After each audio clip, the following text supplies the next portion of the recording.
Well, welcome into another episode of My Strange Bible. This time we are diving into the second part of the story of Abimelech, one of the strangest and weirdest stories in the entire Bible.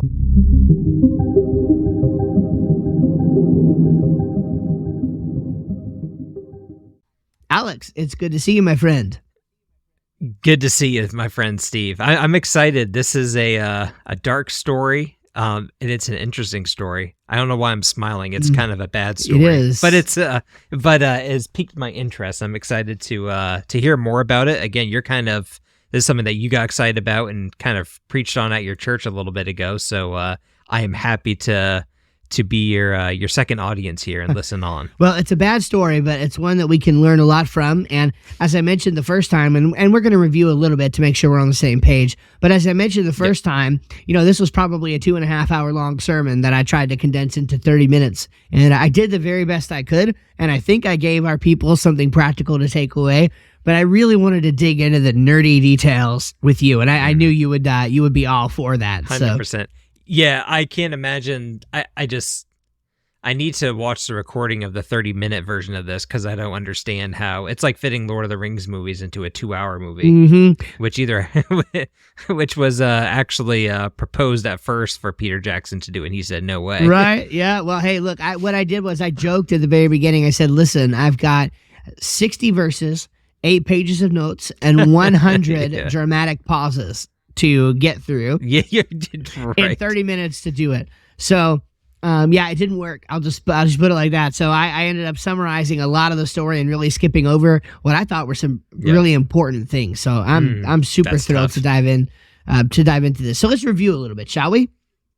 Yep, let's do it. Okay. So here's where we're at in the story.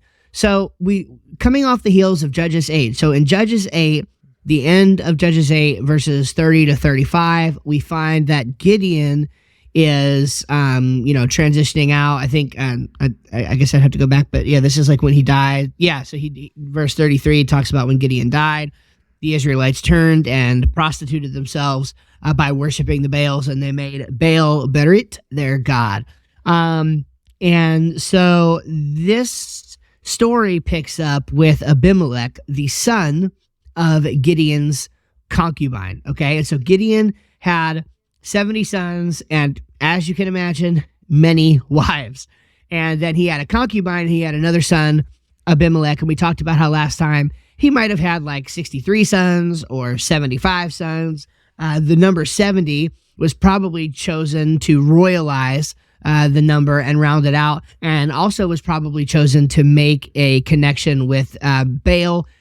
In Canaanite mythology, Baal and Ashtaroth, they both had babies, and so they had 70 offspring as well. So the number 70 was likely chosen for a number of reasons, but to help make that connection. And one of the things that we saw is that Judges 9 is arguably exactly what the Bible would look like if it were a Canaanite text. So Judges 9 is like Israel becomes fully Canaanite. And everything in the story is reflective of that. Even the names that are used. Gideon is referred to not as Gideon, but Yerubbaal, which would be essentially his Canaanite name. It means let him contend with Baal or Baal. And so everything about this chapter is Canaanitish. We see God mentioned, the God of the Hebrews, but he's not called by his proper name, Yahweh. He's called by the more generic term for God in Semitic languages, which is El. But El also does happen to be the proper name of the Canaanite high creator God. So we see all this flavoring, this literary flavoring in the passage, that it's a Canaanite text. And so where we're at in the story right now is this. So Abimelech, Gideon's son, and Abimelech means my father is king. So Gideon didn't want to be king, but he apparently did want to be king because he literally named his kid, my father is king. So Abimelech, my father is king, goes to his mother's family and says, look, you got to make me king, because if you don't, then the other 70 sons of Yerubbaal are going to rule over you. And that's You're just looking to keep the peace. Oh, yeah, just trying to keep the peace. Totally. He was in it for them. for sure, you know? Yeah. Mhm. Yeah. It was yes. Yeah, 100%. So they're like, well, you know, he is our brother, and so it kind of makes sense. And so here, let me give you some money. I think it was 70 shekels. Or was it 70 shekels? It was something like that.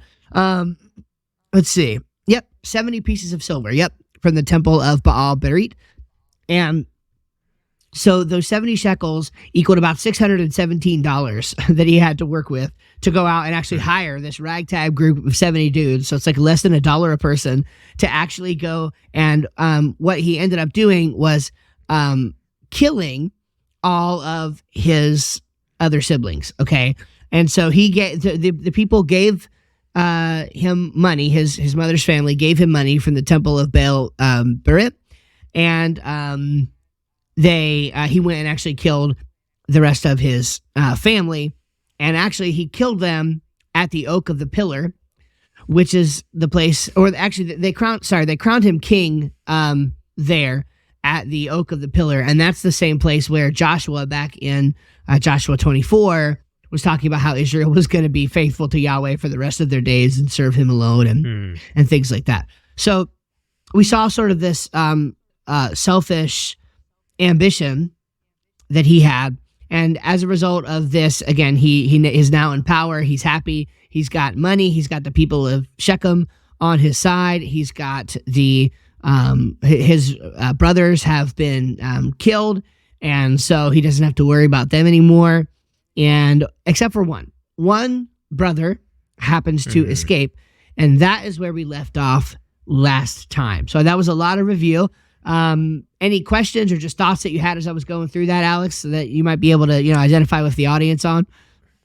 No, I think that was a good summary. One question that I did have that will be helpful, I think, just to kind of refresh my mind on, and maybe people listening who never really thought about it before, but just thinking about how unfavorably this story looks at a time in Israel's history. Just kind of this deep kind of dark days you can say that they're in. Wasn't it kind of common though for civilizations during this time to not write badly about themselves? Oh, that's a good question. Or is that only certain cultures? Like I had thought that like in Egypt or elsewhere, it was very common for them not to necessarily say like all the bad stuff that happened like to them. Yes. I could be wrong on that, and I don't know to what extent, but that just kind of crossed my mind that it's interesting that this kind of dark piece, and there's a lot of kind of bad things that we see throughout the Old Testament happening in Israel, but that this one in particular just kind of stands out to me in that way. Actually, I'm really glad that you brought that point up, because this is one of the key differentiators between how the Bible records history and how many other ancient documents, especially, religious documents, religious texts, record history. All right. So this has the makings of a very long nerd spasm, and I'm going to do my very best to keep it fairly short. A book that talks a lot about this is fantastic, and it's called The Bible Among the Myths by John Oswalt. He's an Old Testament professor, and I think he's retired now. But anyway, fantastic read. I've read it like twice and probably need to read it again now. But what he talks about is that there was a fundamental difference between Israel and all of her ancient Near Eastern neighbors. So even though there were a lot of similarities that they did share, the differences vastly outweighed those similarities. And one of those, the big worldview difference is that Israel had a worldview of transcendence, and all of her neighbors had a worldview of what he calls continuity. So by continuity, he means something like pantheism, right? This is why Baal he's the Canaanite storm god. Okay, that's what he is. So he's the warrior god of the storm. Okay, and so for the ancients who around Israel, a lot of their conceptions of God were manifestations of nature, right? So there was Baal is the god of storms, right? The Asherahs, they were more of reproduction and sex and things along those lines. Okay, and there were all sorts of other iterations like this too around the ancient Near East. And so the thing about an ancient Near Eastern worldview of the other gods is that their gods were sort of seen in manifestations of nature. And this is sort of how they thought about them, as having control over various domains, right? So when you think like this, Israel wasn't like that. The only time that Israel used those motifs was in a polemic sense against the other gods. Okay, so in I forget exactly where it's located, but the story of Elisha or Elijah, is it Elijah? I think it's Elijah. And I think it's Elijah. It is, because after this is when he has this big victory, and then he goes under a tree and is feeling sorry for himself for some reason. And it's not long after that, I think, that Elisha comes on the scene. But Elijah and the prophets of Baal, right? The showdown with the prophets of Baal. There's 400 prophets of Baal, one Elijah. And the prophets of Baal were like, we can get our God to light this altar, no problem. So Yahweh's like, hold my beer. And he's like, here's what I want you to do, Elijah. Like, I want you to soak your altar in water. And you call down fire from heaven. And you watch. I'm going to light your altar. And the prophets of Baal, they ain't going to get nothing. And that's exactly what happened, right? So literally, like in the story, it's one of the craziest stories with the Elijah, with the prophets of Baal. They're like cutting themselves and tearing their clothes and everything. They're so mad because their God was defeated, because the wet altar of Elijah, Yahweh lit the fire in his altar. And so what's being demonstrated, especially in the way that the text is wrote or written, is that Yahweh is the one with control over the storms, not Baal, right? Yahweh is considered in the book of Daniel the rider on the clouds, and this is picked up with the Son of Man language in the New Testament, right? You'll see him coming on the clouds of glory, right? Yahweh, and then later Jesus, is considered the one to be the rider of the clouds. That was the same language that in the Canaanite texts they would use for Baal. And so, but obviously there's, I am that I am, right? Yahweh is transcendent. The biblical writers believe that Yahweh was entirely other than his creation, not a manifestation of nature. So very, very clearly so, right? That's the whole point of I am that I am. It basically means I'm the self-existent one. I am other than creation. And Genesis 1 is about nothing, if not the fact that God is other than creation. Everything that exists is a result of God's creating, okay? It's not like other ancient myths where literally the gods were battling and like literally part of the god was used to form the fabric of the world. You see how even that, there's like this tie-in of like how nature and creation, it's like there's no actual explanation for how everything came to exist at all. Only the Bible offers that, truly. And so it was very important, a part of that, because you asked about history, and then I went off on what you thought was a rabbit trail, but I'm bringing it all back right now. I knew you would see. I know. Here's the thing. For the biblical writers, because God was other than creation, but acted within creation, accurate history was important.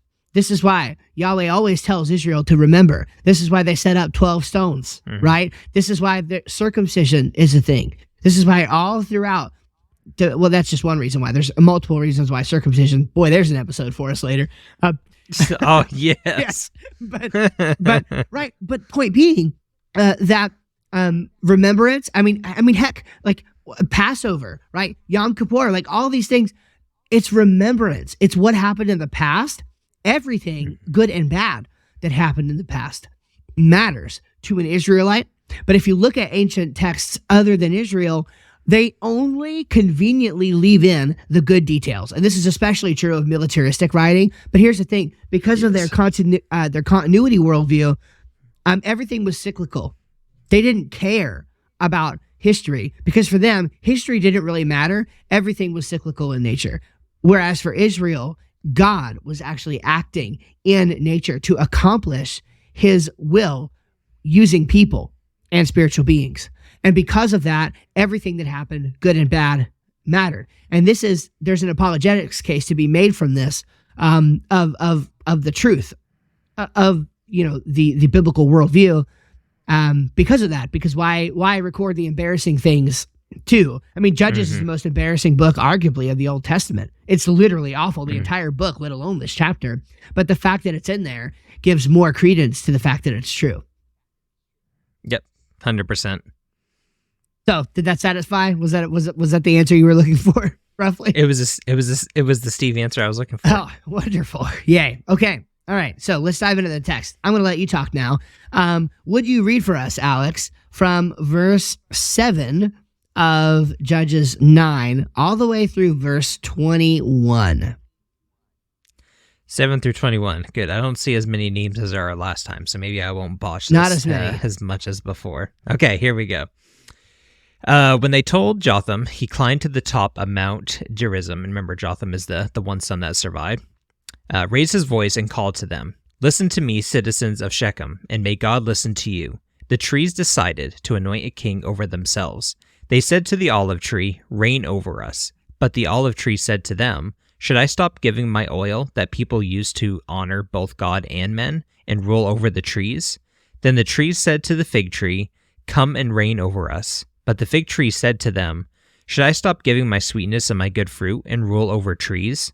Later, the trees said to the grapevine, "Come and reign over us." But the grapevine said to them, "Should I stop giving my wine that cheers both God and man and rule over trees?" Finally, all the trees said to the bramble, "Come and reign over us." The bramble said to the trees, "If you really are anointing me as king over you, come and find refuge in my shade. But if not, may fire come out from the bramble and consume the cedars of Lebanon." Now, if you have acted faithfully and honestly in making Abimelech king, if you have done well by Jerubbaal and his family, and if you have rewarded him appropriately for what he did, for my father fought for you, risked his life, and rescued you from Midian, and now you have attacked my father's family today, killed his 70 sons on top of a large stone, and made Abimelech, the son of his slave woman, king over the citizens of Shechem because he is your brother. So if you have acted faithfully and honestly with Jerubbaal in his house this day, rejoice in Abimelech, and may he also rejoice in you. But if not, may fire come from Abimelech and consume the citizens of Shechem and Beth Millo, and may fire come from the citizens of Shechem and Beth Millo and consume Abimelech. Then Jotham fled, escaping to Beer, and lived there because of his brother Abimelech. All right, so clearly, after such an eloquent speech, Jotham needed a beer. So that's... Yeah, that's what I was going to say. That's a great place to go to if you escape to Beer. That's where he went. That's where he went, so it makes sense. Okay, so there's a lot going on here. Okay, so let's talk about Jotham. So interesting that Jotham in this story, and there's probably some sort of a, I don't know, like if I were more well versed in literature, there's probably some sort of like, I don't know, role that he's playing here that you could point to and be like, hey, Jotham was that guy in the story. What's interesting is that he always manages to slip away, right? So Abimelech comes to kill the 70 brothers. Jotham providentially slips away and then goes to the people of Shechem and gives this speech. And then at the end of this speech, as we see here, once again, it's kind of like he gets up there, like basically scolds the people of Shechem from Mount Gerizim, and then he fled, right? He gets away again. He slithers away, right? And goes to get a beer. Goes to get a beer. And then he lived there in Be'er, we'll call it by probably what we should call it, because of his brother Abimelech, right? So he doesn't want to get killed because now not only did he get away the first time, but now he's also made people hate him. Word's going to get back about what he said to the people of Shechem. So interesting that he does all this from the top of Mount Gerizim. And so in the outline, if you're following along, before I talked about this, that we were on the sin of selfish ambition. That was the last point. And so this point is the solemn pronouncement, okay? Judges 9 and verses 7 through 21. This is the solemn pronouncement. So this pronouncement is coming from Mount Gerizim. Mount Gerizim is one of two mountains, Mount Gerizim and Mount Ebal, that together form sort of like a natural amphitheater, okay? And so, like, if you actually get on top of the one and, like, call out, you can hear very loudly. There's, like, an echo that happens, okay? And this is still there today, and you can see it and everything. This is the same couple of mountains where in Deuteronomy, the blessings and cursings are pronounced from either side. And Mount Gerizim was the mount of cursing, or blessing, excuse me, and Mount Ebal was the mount of cursing. And so in Joshua, they sort of reenact this after many of their military victories. They sort of reenact this whole thing of reading the blessings and cursings and all of that from Deuteronomy.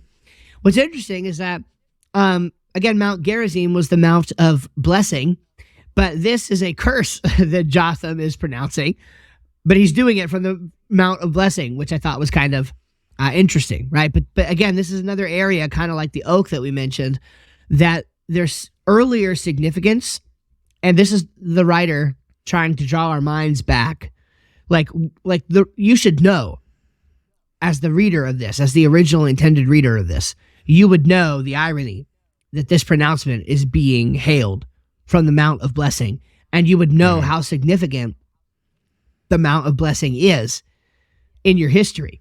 And here's this pronouncement from Jotham in this Canaanite text.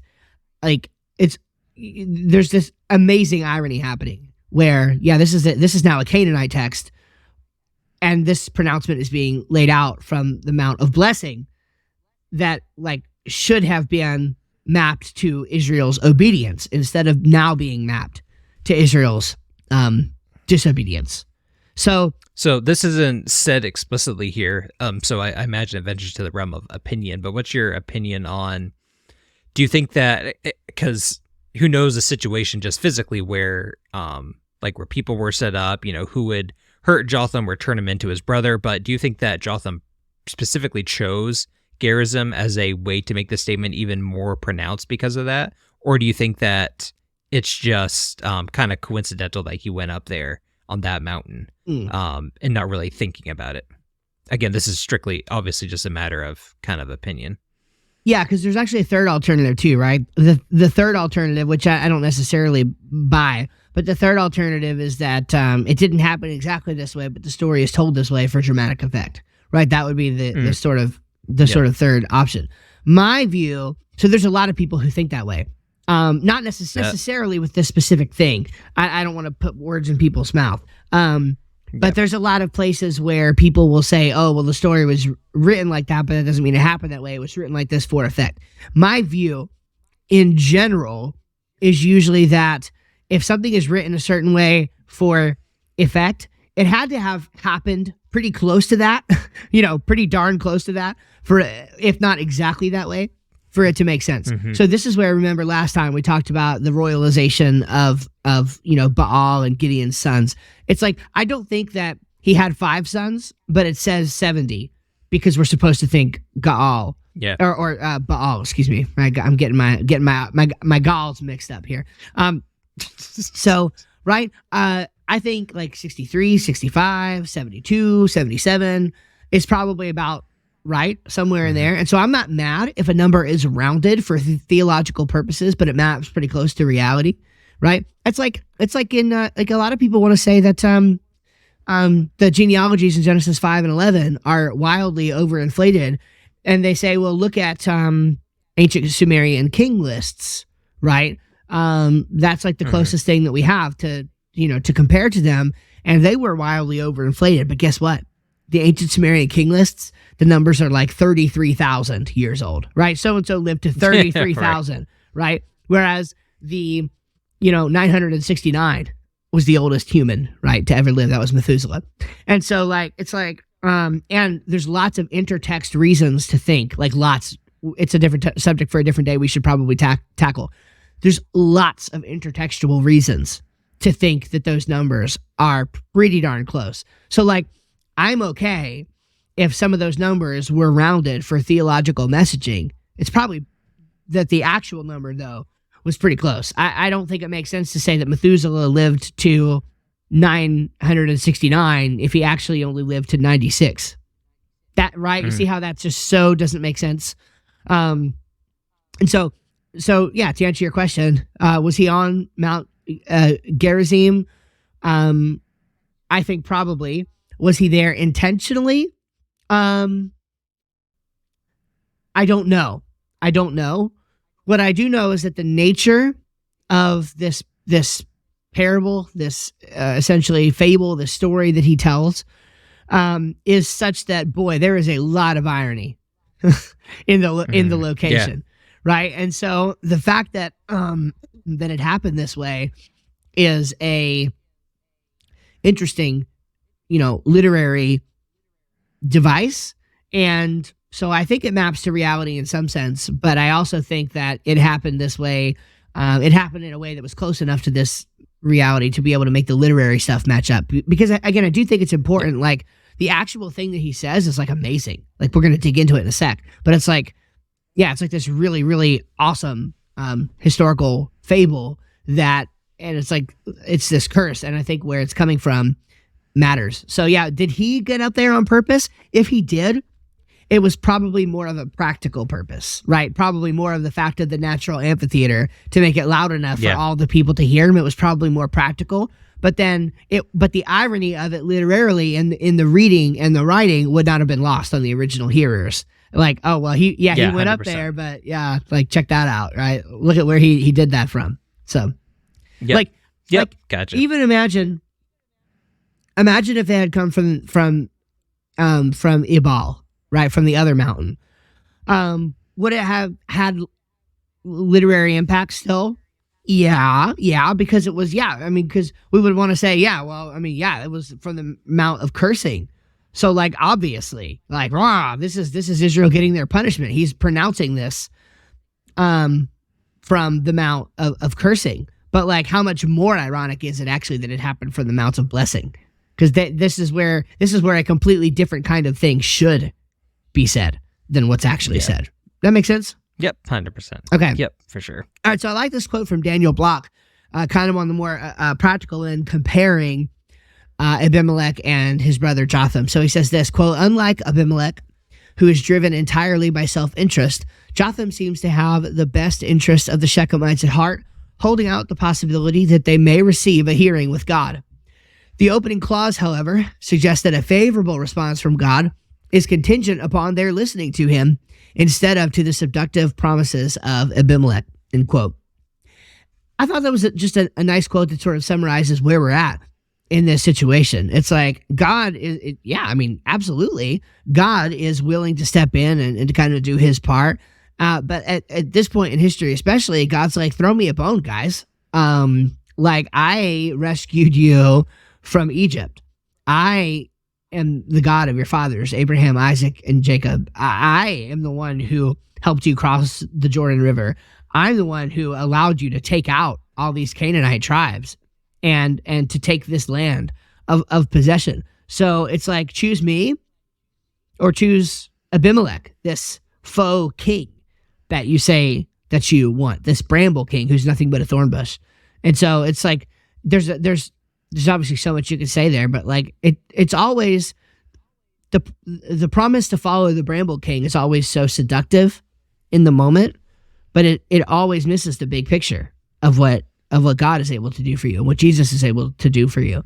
And just seeing that pronouncement here, I think is really interesting. So the practical point that I said to that is just Abimelech is, again, this sort of pseudo first king of Israel. I mean, like, he's not even as good as Saul in that sense, right? At least Saul was appointed by God.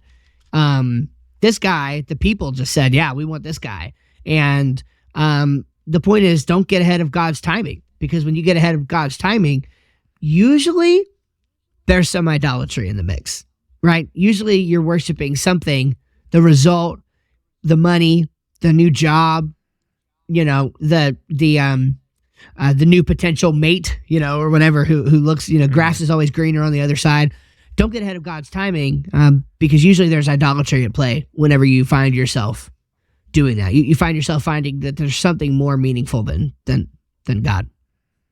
I feel like next to the idolatry, there's probably a lot of indifference here as well, which is kind of, which can be looked at as the ugly cousin of all this, where you have Jotham climbing up here, and again, I don't know the situation of who directly is around him, how many people, but he just kind of, slips away after this. I have a feeling if every single person was an active supporter of his brother and like actively wanting to see like bloodshed and violence and all that, they would have probably like gone up and thrown him down, not let him finish his speech or who knows what.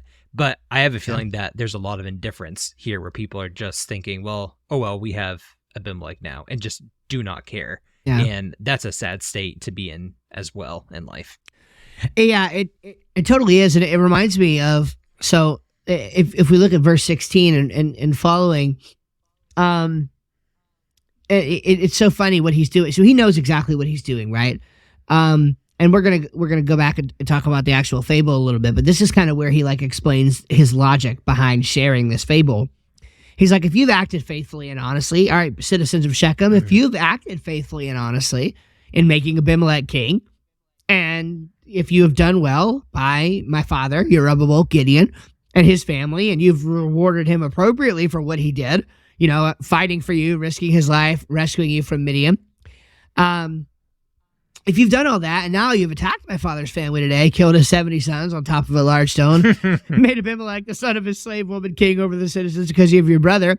So, yeah, if you've acted faithfully and honestly with him in his house this day, then rejoice in Abimelech, and may he rejoice in you. But if not, right, may fire come from Abimelech. See, there's almost the blessings and cursings right there in miniature, which is kind of cool, right? I love the Bible. But if not, may fire come from Abimelech and consume the citizens of Shechem and Bet Millo, and may fire come from the citizens of Shechem and Bet Millo, consume Abimelech. Then he fled. Well, here's what's interesting, right? So just a few verses earlier, at the end of verse 8, right? They did not show, or the end of chapter 8, verse 35, they did not show kindness to the house of Jerubbaal. So the text very explicitly states that they did not show kindness and that they did not remember the Lord in all of that. Yep. And then down here, he's like, well, if you feel like you did all that, if you showed them kindness, you remembered the Lord and everything, then God bless you. That's basically what he's saying, right? God bless you. Forget I said anything, right? But he knows the truth, which is why he said what he said. So I've already mentioned that the fable itself is it's actually very widely regarded as one of the greatest, certainly, fables / parables in all of ancient literature. And there's actually some who think that this could be the first. This could actually be the first like recorded parable, fable in all of ancient literature, which is really cool. Like Aesop ain't got nothing on the Bible, you know what I'm saying? So it's really cool. There's a tremendous use of irony in the fable. And we explained some of that just in the logic. But what's interesting here is this. So, we've got this. The trees decided to anoint a king over themselves, right? He's creating a word picture here. They said the olive tree reign over us. And the olive tree's like, well, wait a minute. Like, I'm already pretty good at giving my oil. So should I stop giving out my oil that honors both God and man just to be a ruler over the other trees, right? And of course, the rhetorical answer is, well, no, that doesn't make much sense. So then, of course, the fig tree come and reign over us, but it's like, wait, should I stop giving my sweetness and my good fruit and roll over the trees? No. So the grapevine come and reign over us, but the grapevine said, well, should I stop giving my wine? It cheers both God and man and rule over the trees. And here's the irony. Finally, all the trees said to the bramble, hey, why don't you come and reign over us? And the bramble, which we know what a bramble is, it's basically a thorn bush, right? It's not a tree at all, right? So they're pointing to the bramble. Said, if you really are anointing me as king over you, right, come and find refuge in my shade. What? A thorn bush doesn't have any shade. It's not a tree. It has no shade. Come and find refuge in my shade. I love how it says, if you really are anointing me, I'll be king over you. Well, yeah, if you insist, right? If you insist. Come find refuge in my shade. But if not, may fire come out from the bramble and consume the cedars of Lebanon, right? So, again, there's this idea here that what Jotham is very clearly at this point actually saying to the people of Shechem is, you've crowned a thorn bush. You haven't crowned, you've basically crowned somebody who had nothing else at all to offer.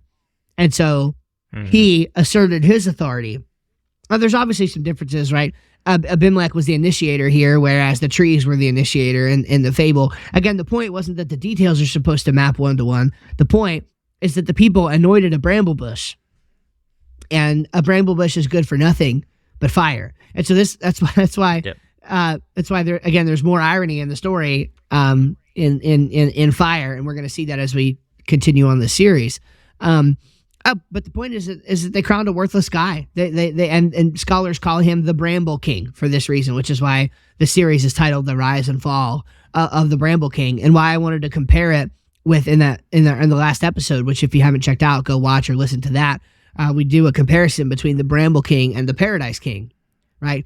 Jesus is the Paradise King, the king of gardens, the king of mountains, the king of the luscious place. Whereas Abimelech, right, representative of honestly the powers of the world, Satan and Canaanite gods and all of that. Egypt, Babylon, these are all word pictures in the Bible. The serpent, the snake, for basically representative of the same thing. This is the Bramble King. This is the king of the thorn bush. This is the king of the fire. All it's good for is destruction. So that's why he sort of became known as that, as that figure. So let me just give you the summary statement, then we can, I'll get your feedback and then we can move on. So here's the point. The trees in the parable all stay in their lane, right? They shouldn't leave their best area of contribution to rule over the others. A job they didn't ask for, weren't called to, and couldn't excel at. Like I said, the Bramble says yes to the job because he's got literally nothing else to contribute. And so there's a lesson, right? There's, again, the practical end of it is, well, what are you doing, right? Are you setting up your own kingdom? Are you, right, a bramble? Are you a thorn bush? Or are you finding a job as a tree in God's kingdom and letting that, blooming, to keep the garden analogy going, blooming where you're planted? I know a lot of people who've started ministries. They even maybe start doing things in their local church. What they do is they start with good intentions of working for the Lord, and then what happens is very quickly pride starts to take over, and what happens is they become a bramble bush trying to build their own kingdom, and suddenly the good that they were doing is completely overshadowed by all the fire that they've made. So there's lots of satire and irony going on here that kind of shows the state of somebody who's in that situation. You could call it pride. I also like the term kind of ego here, that it takes a sense of a high ego-ness about you to kind of accept a leadership position, especially if you're not qualified to do it. So you see kind of the story of the trees who, in this fable, in this example, might have the qualifications. They provide wine, they provide, food, or whatever it is. They probably have that qualification, but they feel like that they are best suited elsewhere. Then you have someone come along who's represented to be the bramble bush, and they said, yeah, I can lead, go ahead, and if you're going to anoint me, then go for it. That's kind of what I think of it. Yeah, it's a really sad situation. And we see this a lot. You don't have to be Abimelech. We see it in the church all the time. Pride, ego. Yeah, anytime you feel like you're really doing something, for the Lord, instead of being a small piece of contributing to his kingdom, you feel like you're sort of building your own empire. And I have to be careful of that. I do a lot of ministry stuff, and it's something that we all have to be careful of. Are we all going to get to the point of Abimelech and like slaying your 70 brothers on the stone? No. I don't plan on beheading anyone personally. So there's that. Good. It's always a good thing, but how many people have been spiritually beheaded by those who become abusive because they're ultimately a bramble? A lot. Yeah. We got to guard ourselves against that. Okay. Yep. For sure. Let's move on to the next thing, which is the spirit of evil. The spirit of evil. If you will, sir, please read verses 22 through 24. I shall. 20 through 24. When Abimelech had ruled over Israel 3 years, God sent an evil spirit between Abimelech and the citizens of Shechem. They treated Abimelech deceitfully, so that the crime against the 70 sons of Jerubbaal might come to justice, and their blood would be avenged on their brother Abimelech, who killed them, and on the citizens of Shechem, who had helped him kill his brothers. The citizens of Shechem rebelled against him. Oh, I was supposed to stop at 24. You can read through 25. We need that in a minute anyway, so go ahead. Okay, yep. The citizens of Shechem rebelled against him by putting men in ambush on the tops of the mountains, and they robbed everyone who passed by them on the road. So this was reported to Abimelech. Okay. All right. So a few things here. So this is God starting to turn things around, right? So it's really clear now in the story that God's not happy, right? It's not going the way that he intended. And so now God needs a way to sort of start to create strife and blow this thing up from the inside out. And there's going to be a few ways that this happens. So the first thing you notice is in verse 22 that God allowed them to stay in this condition. Look at that. When Abimelech had ruled over Israel 3 years. Now, Yep. 3 years is a long time under an oppressive king, right? I mean, there's some who would want to say that we've been 4 years under an oppressive king here in the United States, but I won't get into all of that at this time, right? So 3 years is a long time to be under the rule of somebody who is oppressive, to be under the rule of a Bramble king. And so there's consequences to our actions, right? I mean, here's a direct, like, again, it just looks like a passing statement, but what I see there is the consequences of sin. The consequence of anointing the Bramble king is you got to live with the Bramble king for 3 years. Yep. Okay?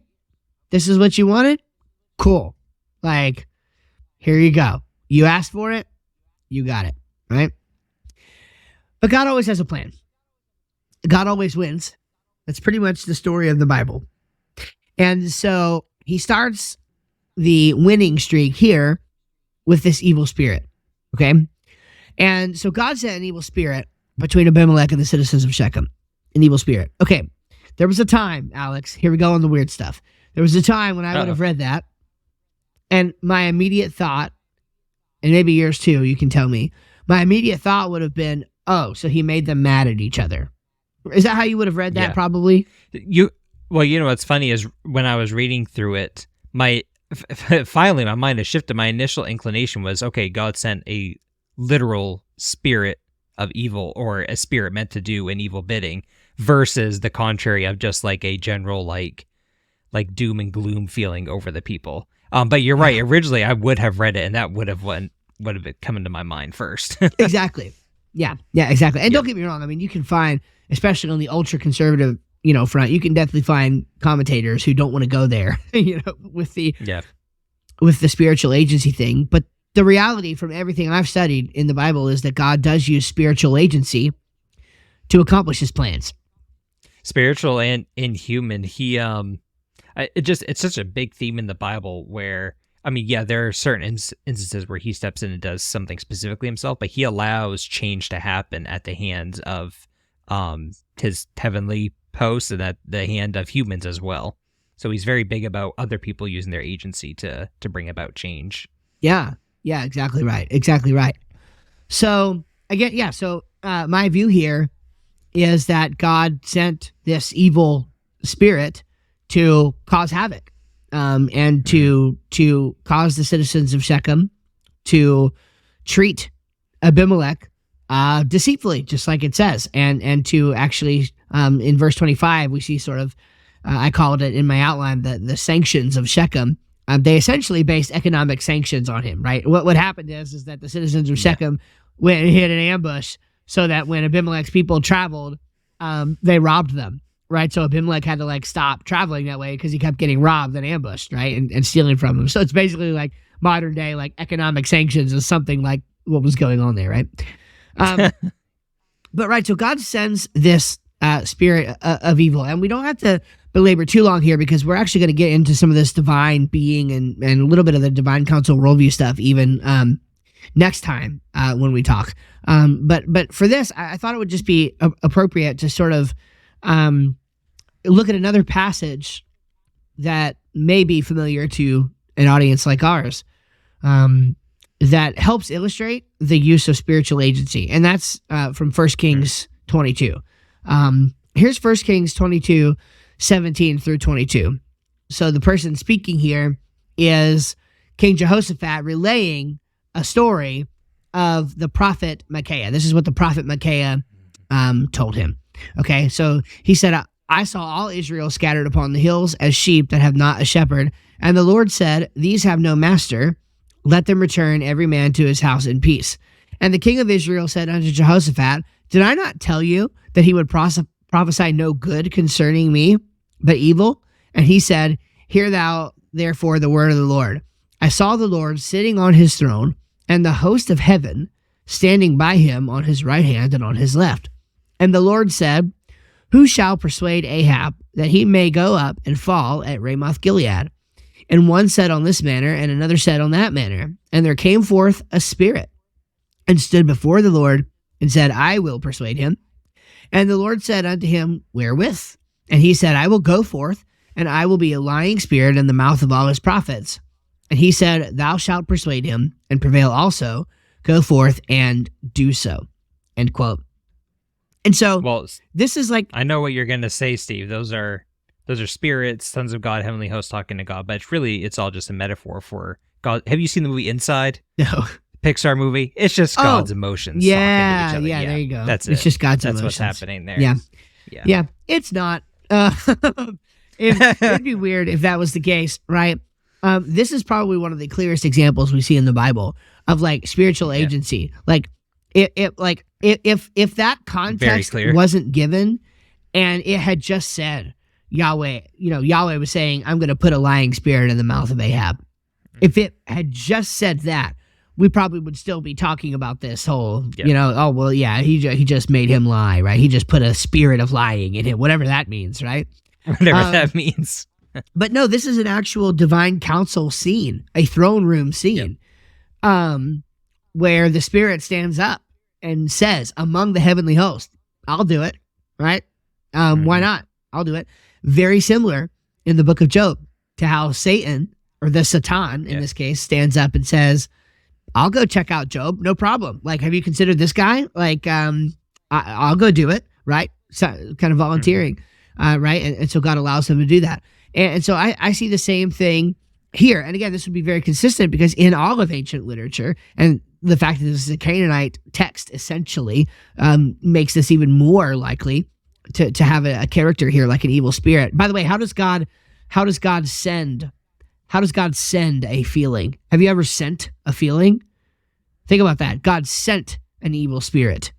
Well, how did he send a random feeling of I don't like this guy? That doesn't even make sense, right? Yep. Well, in ancient literature, of course, and I believe in the biblical worldview as well, but it was a very common thing, right, for the gods, to be able to send some sort of spirit to go do their bidding, right? This was a very common theme. So it would just be altogether weird for this to not mean that, okay? So again, just the point that we're making is this is not a random feeling. This is actual supernatural agency we see happening in this story. So I'm not looking, I'm really not trying to open up peer under a rock and like find a woodlouse or whatever every single time with this divine counsel stuff. But it is really fascinating how often it actually shows up in the biblical text in ways that you just never even thought to look for it. But it's there, man. It's there. So.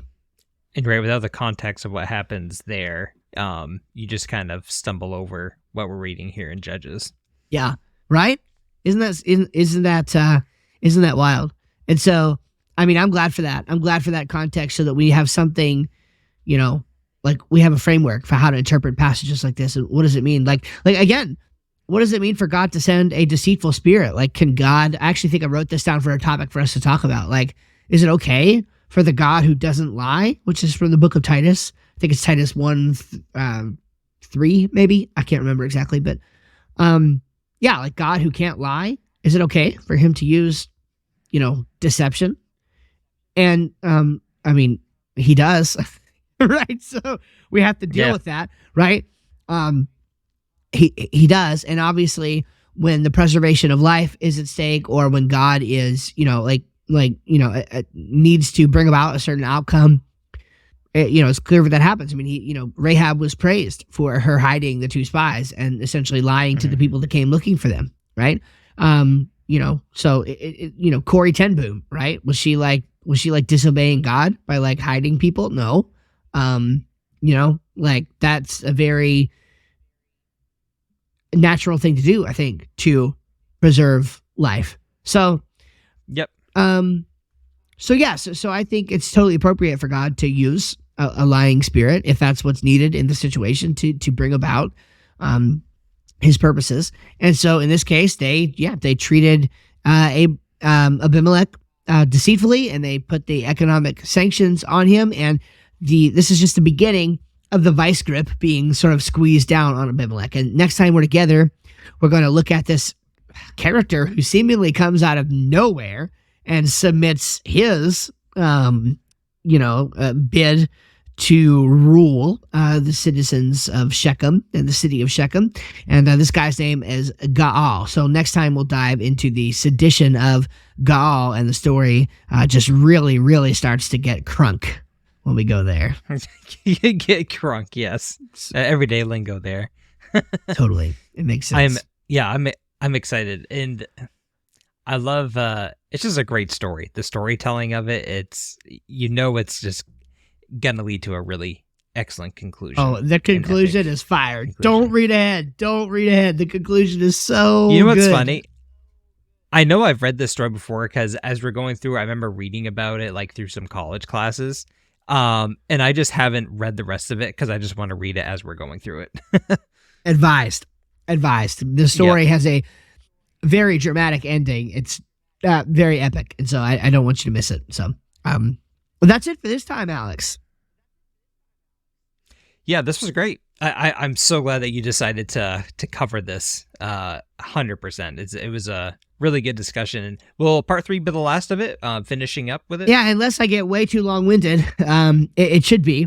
It should be. And, I'll just say, too, that if you like these series, let us know.